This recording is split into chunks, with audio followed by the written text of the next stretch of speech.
let's cut the bullshit first, okay? You cannot really trust rich people to tell you or teach you how to get rich, right? Why? Because getting rich, it's a competition. Rich people would like to compete with you, but they are already winners. So if they're already winners, they're not gonna be interested in sharing the winning spot with you. So you cannot really trust somebody to give you the special sauce they use to keep advantage over you. So who you actually listen? You cannot listen to broke people because they're not rich. They don't know how to get rich. So who you actually can listen on the subject matter and trust the process. Well, sure, it's fun to watch people trying to start a business, trying to make a side hustle. I try to make $10,000 this type of videos or type of content, or I try to survive creating a whatever selling services called calling for the next 24 hours. That's not really the people you can actually learn something from. The people who you can actually learn something from are people who already seeing some success. They made upwards of $500,000 revenue in their business. They're still working. They're owner operator, so they're not only running the business, they're also running the books. They're also running negotiation, the expansion. They're seeing the process and participate in the process every single day. They don't have much hires. They don't have much partners. These are the people that you can actually learn solid information because they're still doing it on a daily basis. So when they tell you something that they have done wrong, it's probably something that happened just recently, just now. So it's most recent information. And it's information from first hand. It's not something that they learn in the business school. It's not something that they learn from their father, business owner for the last 50 years, right? Some rich inheritance management type of business model. No, it's a people who started the business, who run the business every single day. They can promote their business online, but they also share information around their business. And they're not super successful, super rich, because the super successful, super rich people have been running their business for quite some time 3 years, 5 years. In 3 years, 5 years, it's a long stretch of time. A lot of things have changed since the moment they started the business. A lot of regulations, competition, social media marketing, all the channels, all the approaches, all the cold calling, all the marketing, all the emails, all the client acquisition, everything has changed dramatically. So the only people I genuinely believe that if you want to learn something from should be people who recently started, they have seen a major success, and they're still doing the same work that they have done in the beginning, which meant that it still works. Point number one. Second, they're still on the day-to-day operation. So they know exactly what is working right now and doesn't work anymore. And the best of all, they can give you a real life experience in what you actually paying for. Usually, these people are promoting their business online. How I scaled my marketing agency in the last 30 days to $20,000 a month. So they're still working on this business. They're still growing. They're not crazy successful. They didn't start a couple of years back down. And if the numbers are actually true, accurate, they didn't on Photoshop, etc., right? They're hoping probably they sell you something. Hopefully not course or educational program, but you can really learn something from their day-to-day operations. This is from who you want to learn. Because if you get a mentor that is a multi-billionaire, someone that is 15, 20, 30 years older than you, the gap of information or the gap of economic cycles that these people catch up with, it's completely different. If you let some of these people who grew up in the baby boomers economy, people who grew up in the first dot-com bubble, these people less likely to be successful or equally successful in today's economy. People who were making money very recently prior to the virus situation, they can't make the same money anymore. And it's very recent, like 5 years ago. This is how fast things are changing. This is how fast you wanna open your game, change your game, and be very adequate on the changes on the market. This is why that's the funniest story ever. This is why you will see a big Ivy League schools running paid ads on Facebook, free classes, come and get Harvard, uh, what is it, certification on this subject. come and get in this university and that university. Why? Because people don't see any value, and so many kids online, they're thinking it's a big bragging element showing on their bio. I quit Stanford. I quit Brown. I quit Harvard. Man, that's not something that you should be bragged with. That's you basically pointing out, I did this mistake and then I fix it when I actually quit university. Because, think about it. Anyone who wants to become an entrepreneur, he's not going to school. He's not going to business school. He's not going and studying MBA. He's not doing all that stuff. So once when you actually get into this wrong decision, right, and then you escape, I wouldn't be one, pointing out my mistakes and bragging that I actually fixed my mistakes, right? This is not something to be very proud of. But people kind of feel proud that, what, I actually left MIT and started my startup. Wow. It's like, nobody cares, bro. You already did the mistake. Just don't mention it, okay? It's none of these people have decided first to go to MIT. The first thing that Elon Musk did on the first day when he enrolled into the PhD program in Stanford was he called the office. Hey, I'm not gonna be participating on the first day. This is what the real entrepreneurs realize. Day one, they don't need to spend 3 months, 4 months, 1 semester, sophomore year to realize, oh, that's actually the wrong decision, right? Just think about it. But it takes so much time for a lot of people to understand that. And that's okay. The same thing when you see this under 34%, all that nonsense, right? This is not something to brag of. If I once fall under this category, I will personally reach out to them and let them know, please do not include me in this category. Please do not do that. Because I want you to think about it. If you look at the bio and the achievements and the criteria, how these people were selected, you very likely will not want to be included within this group of people. Never. That's my personal preference and opinion. And I am 100% honest. I'm not exaggerating, not trying to be entertaining. If I, in some shape or form, fall under some of these categories, be nominated whatsoever, I will reach out and I will please them to not include me in this category. Because when you're being shaped or framed as someone similar to other people, you're kind of losing your identity. And the identity is what people actually buy.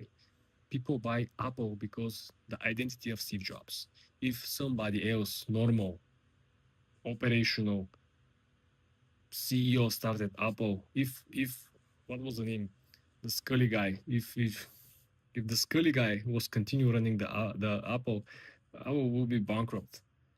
People buy identity, and identity creates brand, and brand creates loyalty in the customer or client base. Everything else it's nonsense. No one would have bought Jordan if it wasn't for Michael Jordan. The identity, the different person. If it's just another basketball player, no one cares. Just another basketball player creates a sport brand, either collab with Nike or whatsoever, no one cares. The identity is the main concept that differentiates yourself from everyone else. When you're making hundreds of millions of dollars, you're not interested in these super huge pumps on the market. The huge pumps are for the brokies. Why? Because they have to gamble the most, because they enter into the market with $1,000, with $2,000. Some people go with $5,000, with $10,000. And the road from 1,000 to $1 million, from 10,000 to $1 million, it's a long road. They're the ones that should hold the longest. They're the ones that should gamble the most. Rich people are not the biggest gamblers. Why? Because they're entered into an investment with 1%, 3%, 5% potential upside. They're gonna put $5 million, $1 million, $10 million. The market will pump a little. They're gonna make $1 million, they're gonna make $2 million, they're gonna make $3 million. It's okay. They're not here for the biggest gamble. The broke boys are the ones who enter with the smallest amount, taking the largest possible gamble, and they have to wait the longest because they don't have no money. This is why the super huge pumps, when you see some new hype coin, new hype stock, new hype project, palladium, some of the precious metals that you probably never heard of, and any stocks or derivatives related to this new hype, you should stay away from it if you're a broke boy, because you are the target. You are the exit liquidity for all these people. I want you to remember this. The biggest hype cycle, the biggest gambles, the biggest promotions from the brokies on the social media are only for the people who do not have money. No one with the position and with the money, with hundreds of millions of dollars net worth, will be waiting and will be gambling and will be going after some of these crazy nonsense situations. Have you ever heard some of these multimillionaires or billionaires lost money on Luna? No. Have you heard some of these very, very wealthy, successful investors lost money being rug pulled on any of these projects? No. Why is that? Simple equation matters. They're the one picking positions or investing opportunities with this could pump 1%, 2%, 3%, but I'm okay. It's predictable, it's the lowest risk possible, so I can enter with the highest amount possible. So I can enter with $10 million position, it will pump 1%, and I will be good with it. I will make 100K. It could pump 10%, I can make more money, right? But that's not the main equation. The main equation is to find an investing opportunity where you have the smallest gamble, the smallest risk possible. So then you can enter with the high amount, which the brokies are doing the complete opposite reversion, where they're looking for the biggest gamble possible, where the odds of success, the diversions between the possible positive versus negative outcome is outstanding. It's outrageous. Okay, you have situations where the delta indicates that you have negative percent chance of succeeding. Okay, this is how ridiculous entering in this position is. But these people are entering into the highest gamble, lowest probability, with also they're entering with the lowest amount possible because they're broke, right? They don't have money. So they enter with $1,000 to a 0.000120 probability of success, and they have to wait the longest time period possible, because for them their $1,000 investment to compound to $1 million, you can do the math and you can understand how long it will take, because there is a lot of money to go in on the buy side to push the particular coin or stock to go that high. They have to hope everyone else that invests to not be as broke as them, because they're going to pull money off the table. They're going to take profits. So which will create a chain reaction, which will create a liquidation, sell-offs, taking profits. And halfway through, they might actually go back from being profitable to being unprofitable, losing money below cost basis whatsoever. Then they have to hope that, there is the project is legit, the project is not a scam, because you might see crazy pop and then everything could go to zero because someone identified that it's a scam. Then they have to hope that there won't be any particular big institutional holder who owns majority of the stocks or the crypto, which will dump at the very moment.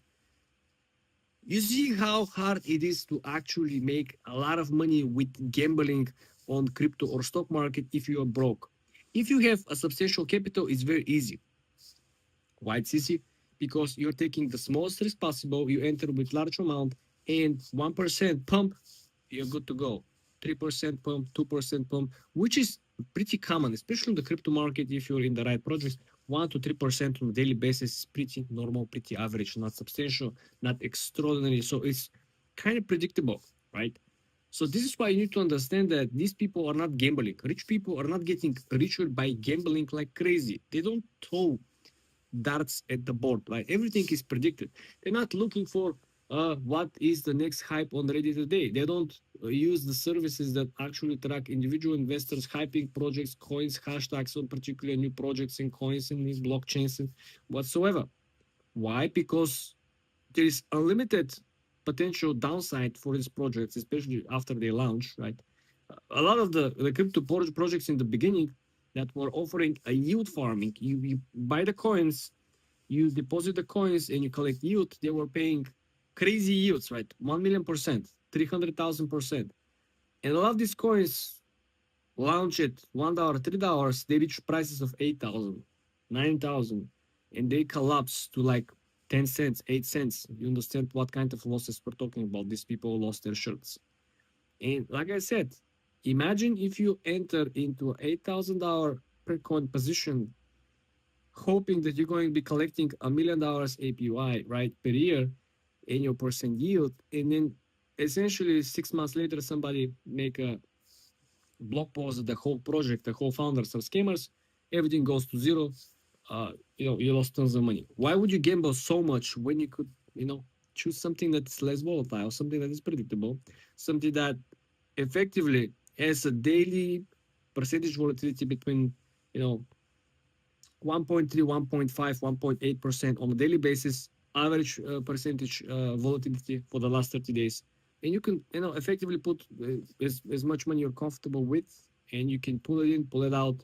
It's very easy, right? There is enough liquidity, there is enough volume on a daily basis. So everything goes smooth. You don't have to be cautious and crazy, observant around the situation and investors, and you have to look at the books, who is buying, who is selling, are there bot tradings, do you have snipers involved?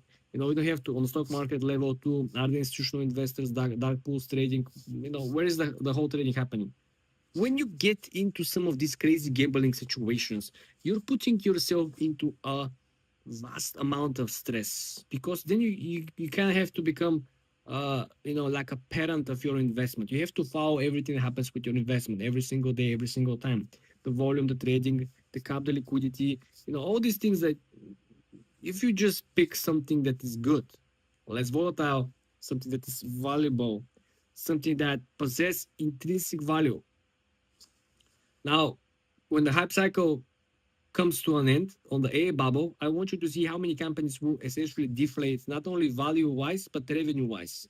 This will show you the intrinsic value and why the intrinsic value is the true measure that you want to follow. Because even during the crazy AI bubble burst, during the dot-com bubble burst, there were still companies that survived. PayPal survived during the dot-com bubble because they had intrinsic value that couldn't be detached during the crazy market downturns. Okay, some real estate properties didn't lose value during the real estate crash, 08-09 financial crisis. Why? Because they have intrinsic value, because they were purchased at the right prices, at the right location, and also they were renegotiated on a very specific terms, especially purchased with a mortgage program at mortgages very, very low. This is why you need to understand, rich people do not gamble. Forget about what you watch on Vegas. People go and play 100K a hand or whatsoever. This is not what we're talking about. Rich people are looking to put as much money as possible at the lowest risk possible, and they're looking for almost barely any move, 1 to 2 to 3%, and they cash out, 1 to 3% cash out. They don't wait for 150,000% return. Pay very close attention.